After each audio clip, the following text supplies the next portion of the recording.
Hey guys, it's Smudge here and we're back in DCS, and today we're going to be doing some air combat in the MiG-15 BIS against the F-86 Sabre. Now these two aircraft were arch enemies of the Korean War. They faced combat with each other in real life. Now the MiG-15, it's slightly more powerful. As for agility, the two aircraft are really very much the same, but when it comes to firepower, the MiG-15 definitely has the advantage there. Now the MiG-15 has it has two 23mm cannons, and it also has a 37mm cannon. Now the 23mm cannons have 400 rounds between them, and the 37mm cannon only has 40 rounds. So you really kind of got to use that sparingly.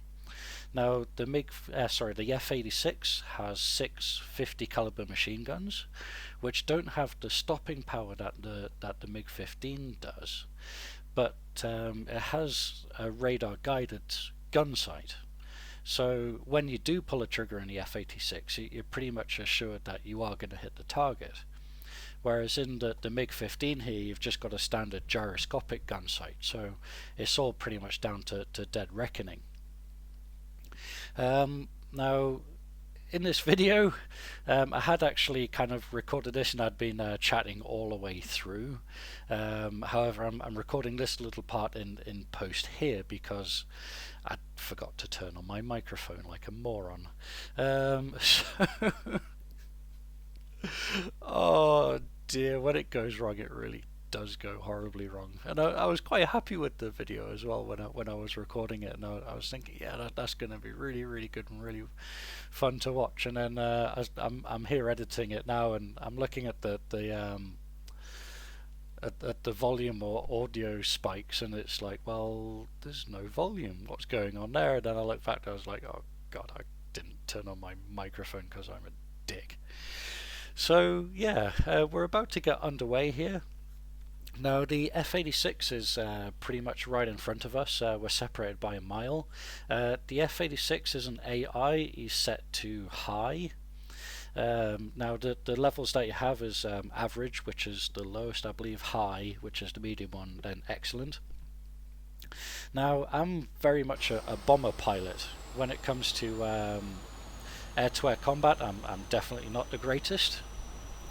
So yeah, I mean, it's just kicking off underway here. So as you can see, the F-86 is just to the front. So I start climbing here in order to gain a bit of separation as we're passing each other. And then I'm just looking about trying to acquire the F-86 while we're going over the top.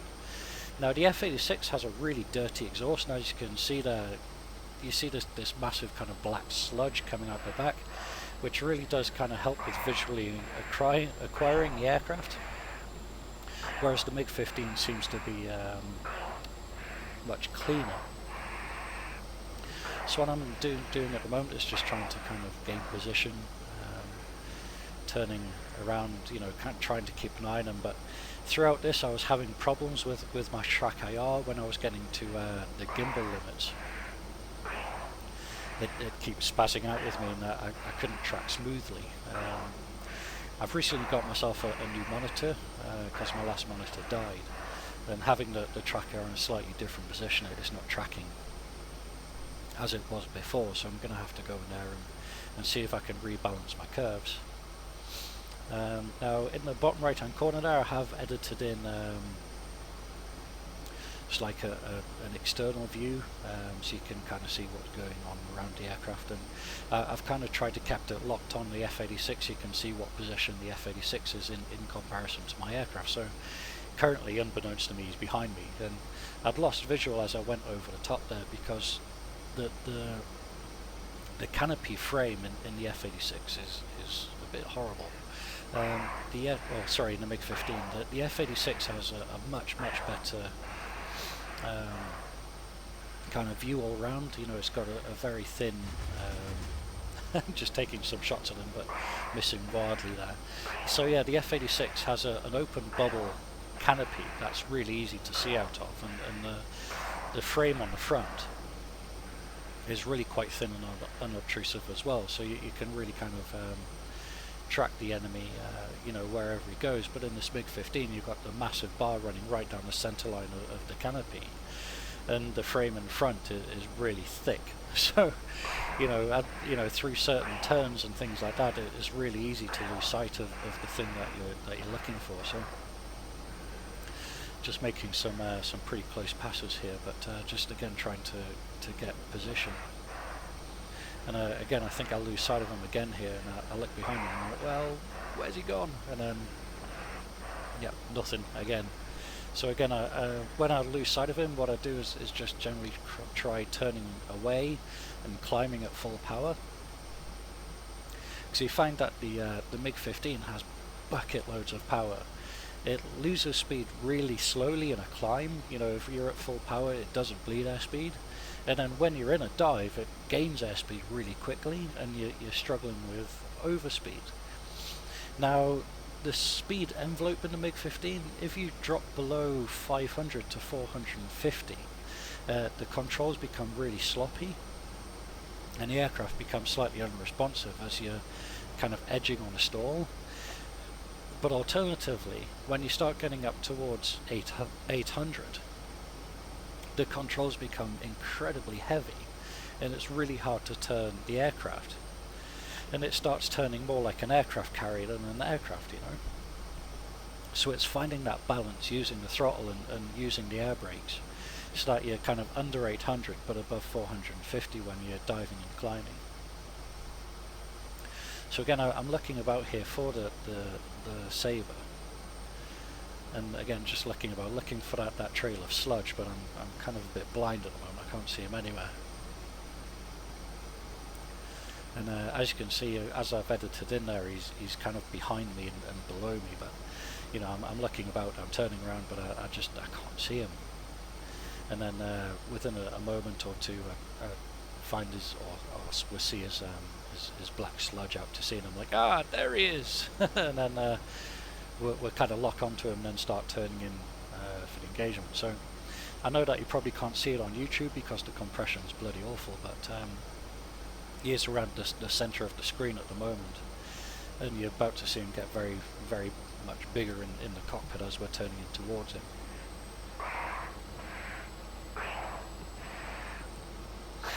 So there he is. So again, as you can see, that the cockpit kind of be shaking quite a lot there as I'm pulling back on the stick, and all throughout this I'm telling myself, just ease off, just ease off, just ease off. And it's a really bad habit I have, that I just keep yanking harder on the stick, and when I'm trying to get behind him, I'm pulling harder and harder. But because I'm pulling harder and harder, I'm bleeding off more airspeed, and then the aircraft's becoming more and more unresponsive. So if you just push forward on the stick, or let the stick go neutral, build up that energy again, and then start easing back on the stick before the buffet, you find that the aircraft turns much tighter anyway. So, you know, by yanking back on the stick, it really is kind of counterintuitive. And he pulls up right in front of me here, and I have a squirt on him, but it was just a complete wild shot, and the rounds ended up flying way off to the left. But I end up using my energy here to extend, and then we'll come back around and re-engage. But again, just trying to keep an eye on him, but again, when he reaches the limits of my track IR, it becomes difficult trying to keep him in sight.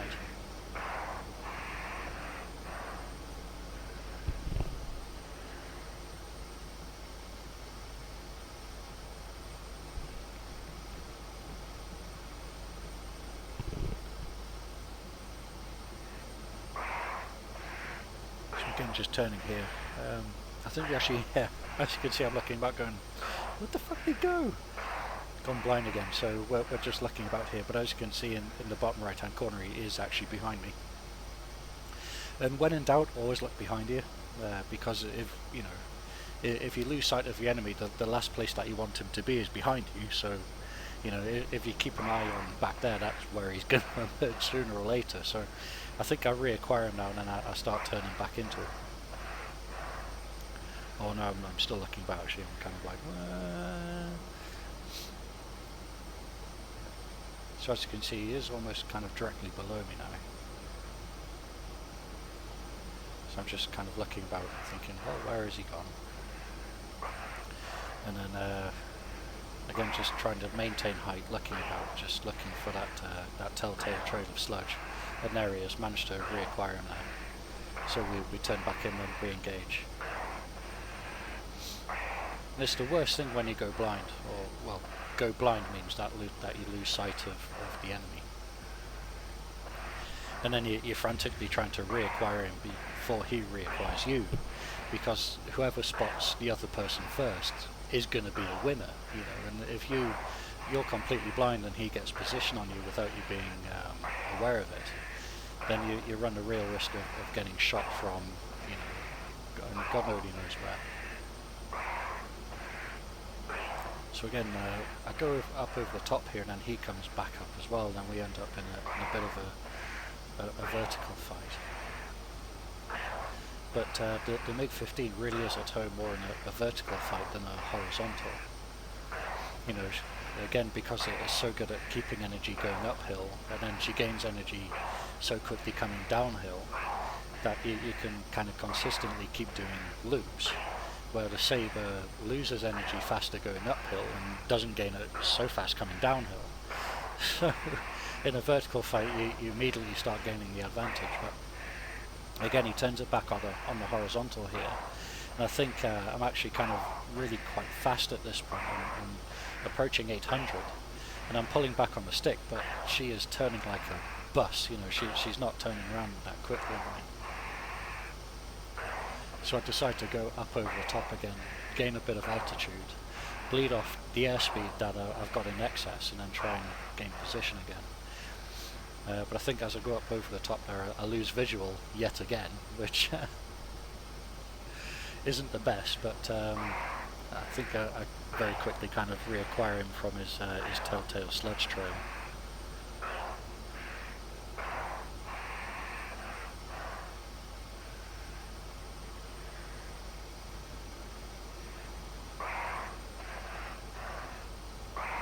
So as you can see from the third person view, down in the bottom right there, he's slightly behind us and slightly below.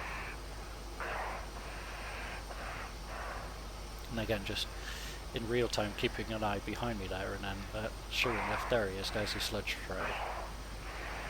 So I keep an eye on my speed there, because I noticed that I am building far too much speed again, so I actually pop my air brakes and go vertical, just to bleed off that excess and give me a position where I can manoeuvre back on him, because when you're above 800 knots, you just have no control at all. You know, you can do whatever you want with the stick, but it's just far too heavy and the aircraft's completely unresponsive. And then on the flip side, once you've done a couple of manoeuvres, you're down below 400 and the aircraft becomes sloppy and it doesn't manoeuvre as you want to, so it's all about kind of finding that balance. But again, just trying to pull him back into the vertical here, so that we can, you know, kind of gain the advantage in the fight using energy.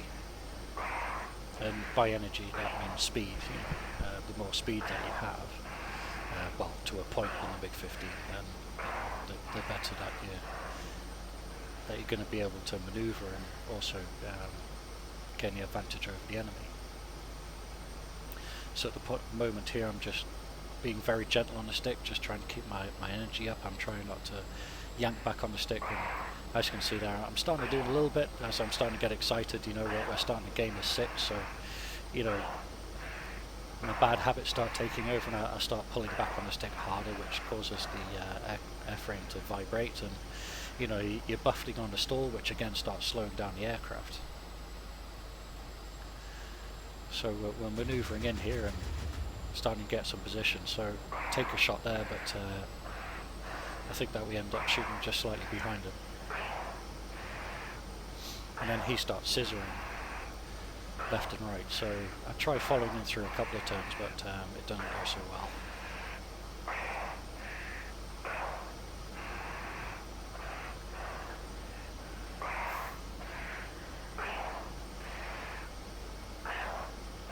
But again, in the horizontal, the Sabre does seem to have more of the advantage. it can switch back or roll faster. So I go up over the top as soon as he's scissoring in order to kind of gives you a little bit of space, and you can come back down on them, see which way he's turning, and then gain a position again. So it's something I learned a while ago, that if someone starts scissoring, just go up over the top and then you gain position. And then luckily I managed to gain a couple of really good hits here, and I hit him with that 30mm, and it just rips his aircraft to shreds. As you can see, that's the end of him. And his aircraft just starts disintegrating there. But thankfully he does manage to bail out.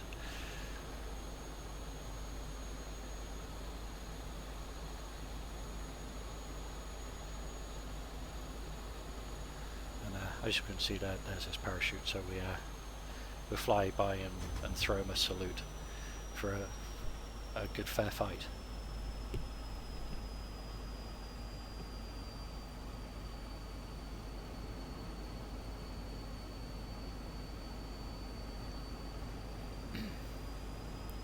So there we go.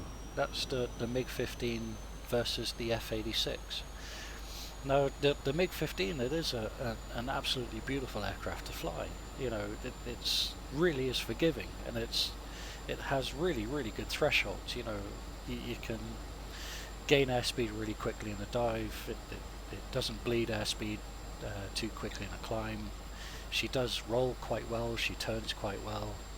You know, then it's just the power to weight on it is fantastic. It just has absolutely buckets of power, and it is a really stable gun platform. And you know, it does have ridiculously powerful cannons on it. Those two 23mm and a 37mm are absolutely deadly. And I think in a moment we just take a look at those external. Because I was actually talking about the 37mm cannons at this point, or 23mm and 37mm cannon. So what I'm doing there is just switching off the armament systems, and we start heading back towards the airfield to land. So as you can see, that's the 37mm cannon in the bottom left-hand corner, and then you've got the two 23mm cannons on the right-hand side of the screen, or the left-hand side of the aircraft. And they really do punish whatever they touch. You know, with the 50 cals on the F-86, that it's just like shooting lots and lots of peas. You know, they don't do a great deal of impact damage, but over time they do tell. You know, you can definitely kill an aircraft with them, but it's like lots of little pinpricks rather than being hit by a sledgehammer that you have with the 37mm cannon in the MiG-15.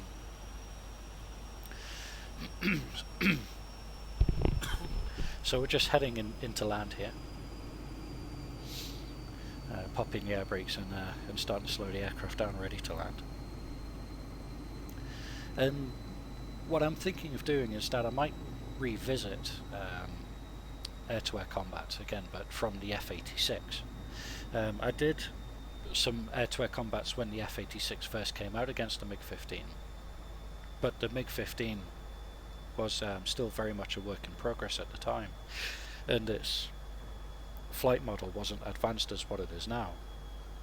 So flying against the MiG-15 was a real challenge because of the way that the flight model was designed. So now that the MiG-15's now been released and it's got an advanced flight model, I think what we'll do is revisit flying the F-86 in a combat scenario against the MiG-15 and see how that goes. You know, but again, if there's anything that you want me to do in any of the modules in DCS, then you know, by all means let me know. You know, if I know what you want to watch, then I'll strive to make a video about that, and you know, hopefully I can do your request justice. You know, and I really do appreciate all of the feedback I get on these videos that I do, and it really does kind of drive me to make more. You know, when I get positive feedback, and you know, when I see the views going up on my videos, it really does kind of give me a drive to do more. You know, and this is it's a sim I love. You know, I've been flying this sim for a very long time, and you know, I just, yeah, I don't know. I guess I'm an advocate of it. You know, and I'd hope by these videos you watch it and think, actually, you know, that looks really quite cool. I fancy doing that myself. So again, just a nice steady touchdown there on the MiG-15, and just error braking to help slow ourselves down. So I hope that you've enjoyed these videos, you know, and again, like I keep saying, if there's anything that you want me to do, then by all means please let me know. Now I am planning on going online next weekend, and I'll probably post up some more details about that soon. But yeah, I think it's about time that I got involved, you know, in an online scenario against real people and see how that goes, whether it's flying something like the A-10 in a ground attack capacity, or seeing what's out there, maybe a World War II server or a Korean server now that the MiG-15's come along, and see what goes on there. So again, you know, I really want to say, you know, thank you very much, and you know, I hope that you enjoy these videos, and we will have more in the future. And if there is anything that you want to see, and I can't stress this enough, if there's anything that you want me to do, then please let me know and I'll do it. So yeah, that's the MiG-15 against the F-86. Now I really do hope that you've enjoyed this video. So this is Smudge saying thank you very much, take care, and we'll see you next time.